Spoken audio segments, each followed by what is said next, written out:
여러분 안녕하십니까. 12월 25일 즐거운 성탄절입니다. 성탄절을 맞이하여 회원님들 많은 축복이 있기를 기원하고요. 아울러 주식 투자로도 큰 행운을 얻는 그 2022년 뿐만이 아니라 또 내년에도 큰 행운을 얻으시길 기원하면서 주말 방송 시작하도록 하겠습니다. 2022년도 주식시장도 이제 단 4일밖에 남지 않았는데요. 오늘 이 시간에는 4일밖에 남지 않은 2022년도 주식시장에서 주식시장의 아주 핵심 포인트라고 할 수 있는 것이 지난 12월 22일 날 국회 합의로 여야가 핵심 증권 관련 제도에 대해서 결정한 것이 있지 않습니까? 물론 이제 부동산과 관련된 이야기도 있지만 우리 주식 채널에서는 그 핵심 증권 관련 제도 그것과 관련해서 연관되는 이야기이긴 하지만요. 제가 핵심 제목을 한국의 대표주라고 할 수 있는 삼성전자를 연말이 가기 전에 일단 팔고 봐야 되는 이유, 이거를 물론 이제 반도체 공급 과잉이라든가 2020년 이후에 최대 실적 부진에 대한 이야기들이 지난 주말에 뉴스로 많이 나왔었죠. 이런 것뿐만이 아니라 제가 과감하게 일단 우량주들에 대해서 우리가 이제 한국의 대표 우량주고 배당을 겨냥하는 이런 대표 종목임에도 불구하고 과감하게 일단 그 신년도 시세 이후에 삼성전자가 현재 바닥권이지만 향후 전망이 좋지 않다고 하는 점을 지금 국회에서 합의했던 금융투자소득세라든가 그 다음에 대주주 양도차익과세와 연관되어서 설명을 드리도록 하겠습니다. 물론 제가 물론 이제 우리가 삼성전자는 보통 주식 투자하는 분들한테 그 매도하라는 이야기를 상당히 금기시하죠. 우량주고 지금 현재 바닥권이고 지금 시세가 좋진 않지만 앞으로는 좋아질 거다 하는 그런 희망들을 많이 이야기하죠. 그럼에도 불구하고 제가 말씀드리는 이유는 물론 이제 중장기로 우리가 투자 개념이라기보다는 주식을 투자하는 단기적인 시각을 보는 그 입장에서 적어도 현재 시세보다 5%나 10% 추가로 하락할 것 같을 때 굳이 이 종목을 보유하면서 다시 또 올라오길 기다린다, 이런 막연한 투자보다는 우리가 단기적인 이런 관점이라든가 앞으로의 그 전망이 그렇게 좋은 점이 없음에도 불구하고 삼성전자기 때문에 들고 있어야 된다, 파르라 소리를 하는 것을 꺼린다, 이런 거는 맞지 않다고 생각이 돼서 제가 말씀을 드리는데요. 첫째는 이 뉴스에서 여러분들 많이 보셨겠지만 반도체 공급 과잉이 지금 상당한 그 뉴스화되고 있지 않습니까? 이걸로 인해서 지금 미국에서도 마이크론이라든가 이제 이게 7년 만에 적자를 기록했다고 하는 이런 이야기들, 그다음에 이제 반도체 수요 급감으로 인해서 엔비디아라든가 퀄컴, 특히 이제 그 마이크론도 상당히 그 고용 축소 이런 뉴스들이 나왔고요. 그거에 따라서 삼성전자도 2022년도 4분기 영업이익이 7조에서 5조 정도로 이렇게 이제 그 전망치가 상당히 하향 조정되고 있지 않습니까? 이건 2020년도 1분기 이후 가장 낮은 수치인데요.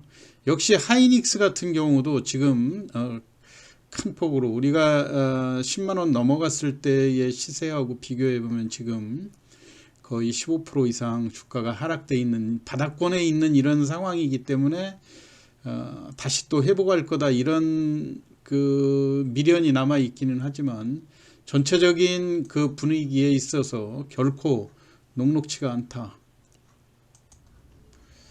잠깐 우리가 미국 시장의 그 대표적인 반도체 관련 마이크론의 주가 흐름에 대해서 우선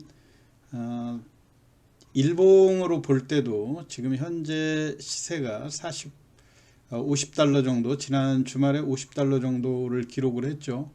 이러한 수치들을 우리가 주간으로 확대해서 보게 되면 연초만 해도 2022년 우리가 1월 달에 시작할 때 마이크론 같은 거 98달러 정도에서 지금 거의 마이너스 45% 정도, 지금 50달러를 근근히 지키고 있는 이런 상황이지 않습니까?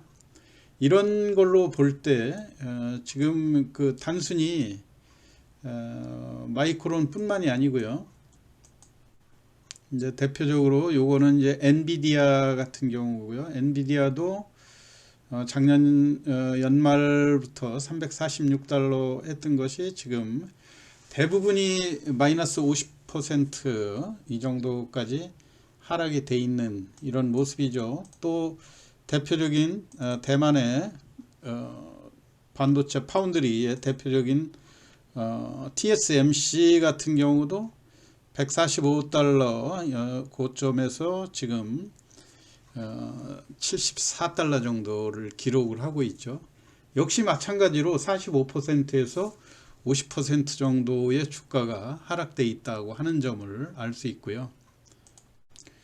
이런 관점에서 보면 삼성전자 같은 경우 2022년도 연초 시세가 가까스로 2021년 연말 이후 반등세를 보이다가 8만원을 찍고 연속 기존의 고점을 조금 더 돌파하지 못한 상태에서 지금 하락하면서 마감하자는 그런 상황 아닙니까? 지금 58,000원대를 기록을 하고 있는데요.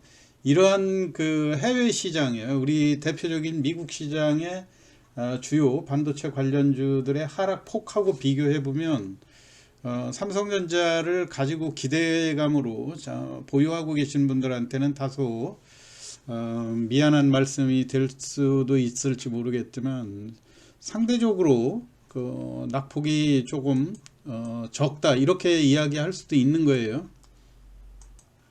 제가 또 삼성전자에 대해서 우리가 그 매도 의견을 말씀드리는 이것도 반도체 국제 공조 이 환경이 거의 우리한테 상당히 불리하게 돌아가고 있다고 하는 점, 미국이라든가 일본, 대만이 특히 이제 미국이 나서서 중국의 그 반도체의 그 추격을 저지하기 위해서 지금 온갖 그 외교적인 이런 노력을 계속 보이고 있지 않습니까? 이 와중에 보면 미국하고 일본, 대만은 공조 체제를 확실하게 할 수 있지만 여기에서 우리는 그 미국, 일본, 대만의 그 공조 체제에 쉽게 그 참여할 수 없다고 하는 그 경제적인 문제들도 많이 내포가 돼 있죠. 왜냐면은 우리가 중국의 반도체 중에 삼성이라든가 하이닉스 등 많이 투자해 놓은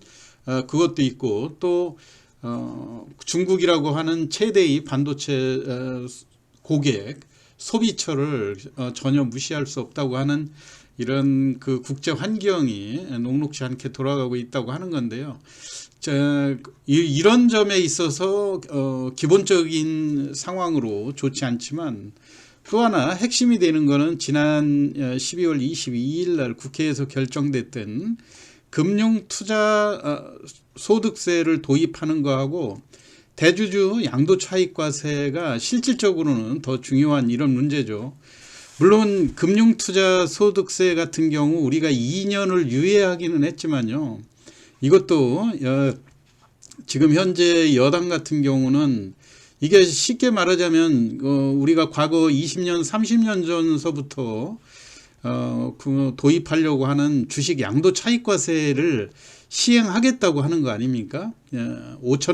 물론 이제 형식상으로 보면 5천만 원까지 주식으로 우리가 볼 때 연간으로 주식으로 5천만 원 이상의 수익을 올리기가 그렇게 쉽지 않다 이렇게 볼 수도 있지만은 여하튼 이거를 다소 2년을 유예했다고는 하지만 결국은 시행한다고 하는 것이 앞으로 이 투자에 있어서 주식 투자의 요인을 상당히 불리하게 할 가능성이 상당히 크다, 이런 얘기예요. 물론 이제 간략히 설명을 드리면 금융 투자로 인한 소득 발생이죠. 그러니까 주식, 채권, 펀드, 파생 상품 등에 투자해서 이익이 났을 경우에 5천만 원을 초과해서 3억 원까지는 20%를 과세를 하고 3억이 초과된 거에 대해서는 25% 과세를 하겠다. 이게 이제 우리가 매도할 때마다 증권거래세로 세금을 또 내고 있는데, 이거 이외에도 이익이 난 거에 대해서 또 추가로 이중과세를 하겠다 하는 이런 내용들이 앞으로 주식시장에 지금 가뜩이나 시중에 그 금리가 올라가고 있는 상황에서 주식시장에 들어와 있는 자금들이 지금 예탁금이 자꾸 감소하고 있는 이런 상황들 아닙니까? 이렇기 때문에 갈수록 투자 메리트, 특히 삼성전자라든가 이런 장기 그 배당을 바라고 장기 투자를 하는 이런 그 투자자들이 많이 이탈할 가능성이 있다고 하는 점이고요. 물론 이제 금융투자 소득세에 대해서는 2년간, 그나마 2년간을 유예해 줬기 때문에 우리가 크게 일단은 안도하고 넘어갈 수 있다, 이렇게 얘기할 수는 있을지 모르겠지만요. 실질적으로 우리가 제일 더 앞으로 내일부터 시작되는 증시에서 4일 동안에 가장 큰 영향을 미칠 것이 대주주 양도차익과세를 현행대로 10억으로 유지하기로 했다고 하는 것은 상당히 시장에 매물로 작용할 가능성이 크다는 이야기죠. 그렇기 때문에 삼성전자 같은 우량주 쪽을 장기간 큰 자금으로, 그거는 시중의 금리가 낮았기 때문에 장기 투자로 배당을 노리고 투자를 했던 그런 투자자들이 지금 시중에서 이 10억 원으로 이 여당이 물론 이제 현 윤석열 대통령이 후보 시절에 이거를 100억으로 올리겠다는 이런 공약을 내세웠던 것들이 무산된 거 아닙니까? 그래서 100억은 안 될지라도 50억이라든가 그나마 30억 요 정도에서 되지 않을까 해서 대주주 그 지분 비율을 높이지 않고 기다렸던 그런 매물들이 27일 하고 내일 벌어지는 시장에서 26일과 27일 매물화될 가능성이 상당히 크거든요.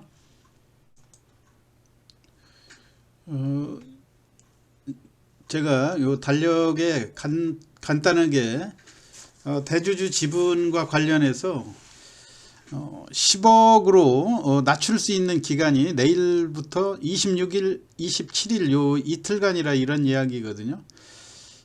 이틀 동안 이번에 이제 금년 시장 마감이 29일 날 마감되지 않습니까? 30일 날은 금요일이기 때문에 이날은 주식시장이 열리지도 않고 결제도 되는 날이 아니에요. 단지 입출금만 이루어질 수 있는 기본 업무만 할 수 있는 날이고 목요일로 시장이 종료되는 이런 상황이거든요. 그렇기 때문에 대주주 지분을 맞추기 위해서는 26일하고 27일 날 시장에 매물이 쏟아질 수밖에 없고 28일 날 배당나게 되는 거거든요.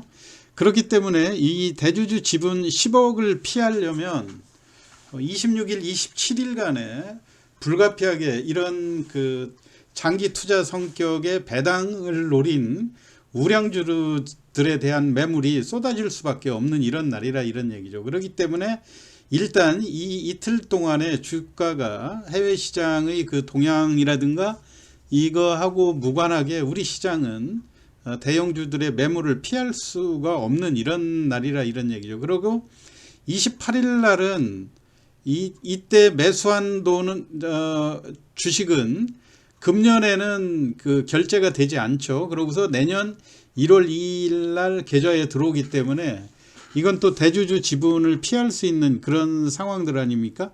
그렇기 때문에 26일하고 27일 날 매도를 해서 28일 날 다시 또 재매수하려고 하는 대주주 그 양도 차익 그 과세에 대한 회피 목적으로 28일 날 다시 또 재매수가 들어올 상황이 우리가 예상해 볼 수 있는 거 아니겠습니까? 그렇기 때문에 일단 26일과 27일에 그 대주 지분 회피성 매물이 쏟아질 가능성이 상당히 크고요.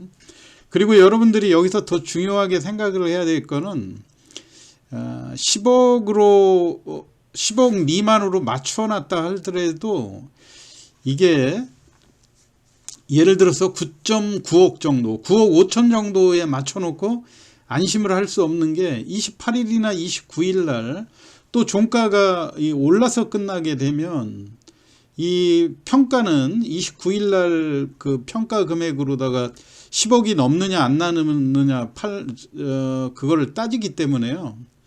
26일, 27일 날 매도하는 매물들이 생각보다 훨씬 여유 있게 매도할 가능성이 상당히 크다는 거죠. 그렇기 때문에 제가 볼 때는 일반 그 10억하고 관련이 없는 일반 투자자들 입장에서는 26일 날 매도해 놓고 27일 날 종가로 다시 매수하게 되면 28일 날은 다시 또 27일, 26일에 매도했던 매물들이 권리락하고 배당락하고 무관하게 또 주식을 채우려고 하는 그런 매수세들이 들어올 수가 있거든요. 그렇기 때문에 일반 소액 투자자들은 27일 날 낙폭이 클 때 다시 또 재매수해 놓으면 배당도 먹고 28일 날 다시 또 주가가 반등할 때 차익을 노릴 수 있지 않겠는가, 그런 뜻에서 제가 이 대주주 그 양도차익 과세와 관련돼서 설명을 드렸습니다.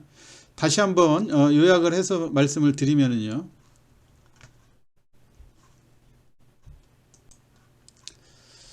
대주주 양도차익과세의 기준이 10억으로 유지가 된 이런 상황이기 때문에 10억이냐 아니냐 이 판단은 12월 31일 그러니까 12월 29일 날 장이 마감되지 않습니까? 12월 29일 종가로 결정을 하기 때문에 최종 거래일 2일 전까지 충분히 매도해야 된다고 하는 점, 이러한 그 여유 있게 매도하려는 이런 상황 때문에 내일부터 열리는 26일, 27일 기간이 이틀밖에 되지 않기 때문에 주가가 쉽게 반등하지 못하고 낙폭이 더 커질 그런 우려들이 있기 때문에 우량주 배당을 노리시는 분들은 27일 날 종가 무렵 다시 또 재매수하는 것이 유리하지 않을까 하는 측면에서 삼성전자를 예를 들어서 설명을 드렸습니다. 참고하시기 바라고요. 성탄절 연휴 편안히 즐기시기 바랍니다. 오늘 시황 마치겠습니다. 감사합니다.